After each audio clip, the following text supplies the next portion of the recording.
Et c'est ça l'Afrique. C'est pourquoi vous voyez, les gens n'osent pas. C'est pourquoi je t'ai dit, fiston, si tu veux investir, tu viens, 50-50, on crée des écoles partout.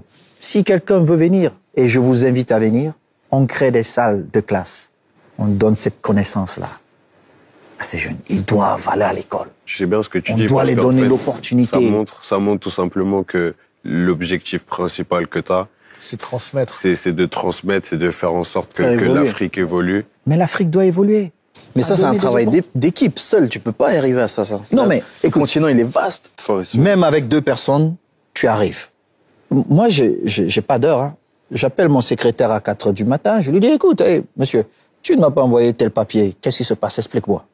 Président, je dors. Je dis, mais moi, je dors pas. Pourquoi? On doit travailler tout le temps. Mais quand vous lisez, ils se contredisent à chaque fois.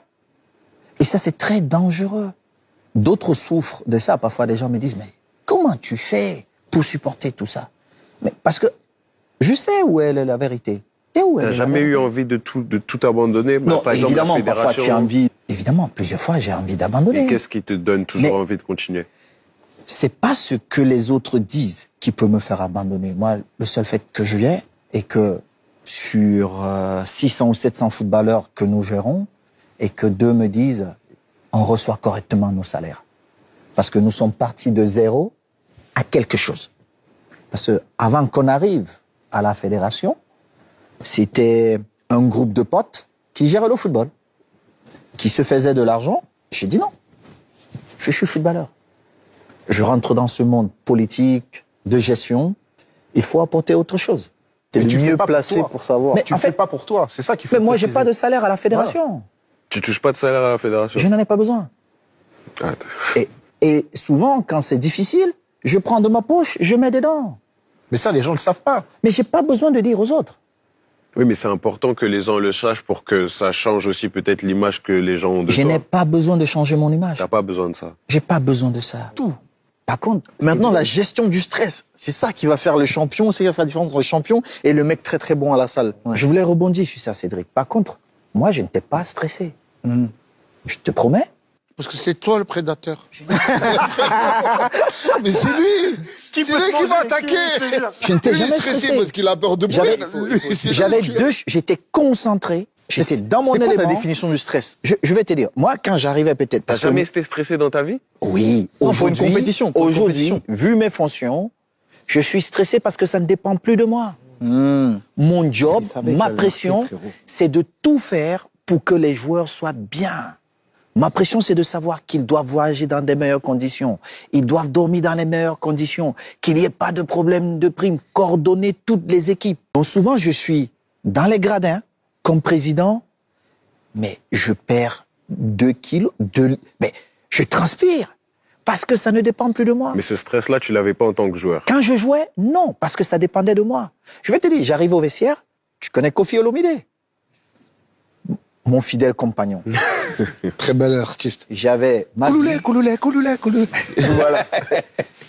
L'Éternel est mon berger, je ne manquerai de rien. Je prie, je commence à me préparer. J'avais 50 minutes avant de sortir. Et je faisais la même chose tout le temps. Même chose. Je me prépare. Je vais à l'échauffement. Je reviens. Et j'étais toujours le dernier à parler. Il dit, les gars, non, ne vous inquiétez pas. Avant la 10e minute, je vais marquer. Et par rapport à ça, Samuel, est-ce qu'il y a un défenseur dans ta carrière où tu savais que tu allais avoir des difficultés contre lui? J'en ai eu. Mais... Tu ne veux pas nous donner le nom? Non, je vais vous donner le nom. Maldini. Cannavaro, c'était quelqu'un de très rapide et qui aimait anticiper. Donc il te causait du stress avant les matchs si tu jouais contre lui? Pas stressé. Mais tu savais qu'il y avait... Je me réadaptais à une autre façon de jouer. Je savais qu'il aime bien anticiper. Les 4-5 premiers ballons, je reste le Samuel Eto'o que lui, il a vu les vidéos et tout ça. Et puis je change. Il a déjà un problème. Il doit s'adapter à mon jeu maintenant. Je commence à jouer 3 quarts. Je ne joue plus 2 au but. Donc, il a ce stress maintenant de dire, mais le mec... C'est l'adaptation. C'est l'adaptation. Donc, après, j'ai eu des mecs comme Rigobertson que je n'ai jamais voulu avoir comme adversaire pendant un match. Parce que le mec, à l'entraînement, il te bottait, il marche sur toi, il t'insulte. Il te met dans des conditions où tu dis, mais mec, on n'est qu'à l'entraînement. Ça me rappelle une fois un grand champion, un grand footballeur, je sais pas si vous le connaissez, il a subi une injustice un jour. Il devait être Ballon d'Or et c'est Cannavaro qui a été Ballon d'Or à sa place. C'était en 2006. C'était en 2006. On citera pas son nom. Tu l'as vécu comment, ça, par exemple? Non, le plus important n'était pas là pour moi. Pour moi, J'avais perdu quelque chose de beaucoup plus important. C'est, pour moi, jouer la Coupe du Monde Avec le Cameroun. avec le Cameroun était un défi majeur et on n'a pas réussi.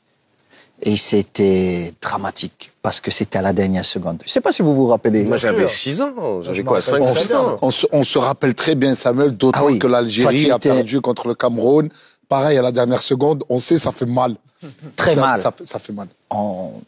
Et en plus, tu peux perdre, on te gagne 3-0, mais là, jusqu'à, je crois, la 72e minute, on gagne.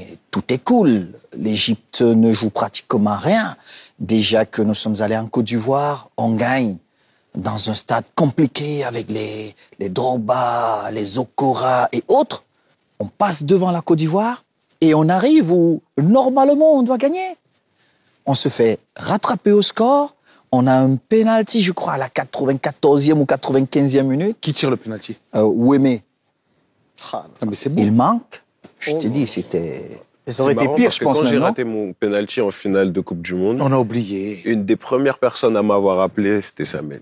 Parce Et que- j'ai encore le message vocal où il m'explique que ça fait partie du jeu, que forcément tout le monde aurait aimé que je marque, sauf les Argentins évidemment, mais que il faut pas laisser cet épisode-là me définir C'est en pas tant que grave. joueur et aller de l'avant parce que c'est pas tout le monde qui aurait pris justement son courage à deux mains pour aller tirer et que ça fait partie de la carrière d'une footballeur.